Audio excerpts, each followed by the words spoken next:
We also get to see the girl who got kidnapped is also going to the school. Her name is Rio, and she seems fine enough. But the narrator tells us that she's a girl with a dark side, and I absolutely know that this is foreshadowing for her story. And before my least favorite character shows up, we learn that another girl is absent from class. So let's talk about Seiji. He is late on his first day of school, but this doesn't really bother him because he promptly introduces himself and then says he will never be back to the school again, and then leaves.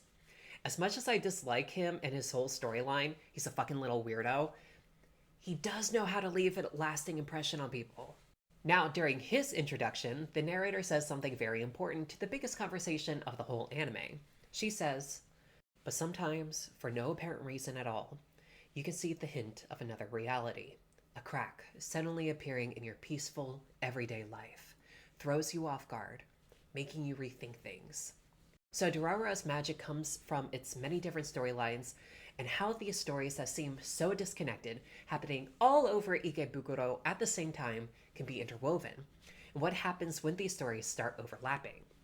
It's all about this idea that someone being able to, for no apparent reason at all, see a hint of another reality, and what happens when said person takes the chance to interact with that reality. Thesis.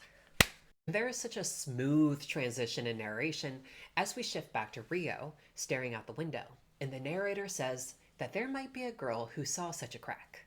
2 days ago, she should have died. Cue commercials.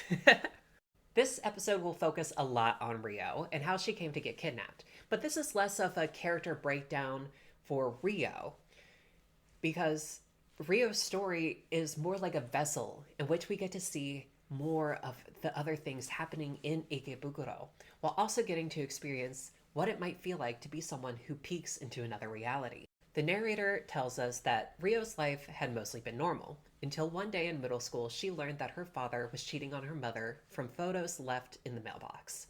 The inciting incident, you might call it.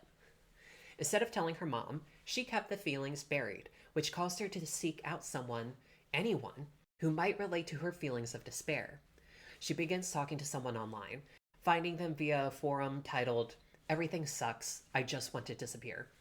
A bit melodramatic, but if you remember anything from your own middle school life, you can probably remember feeling that at some point or another.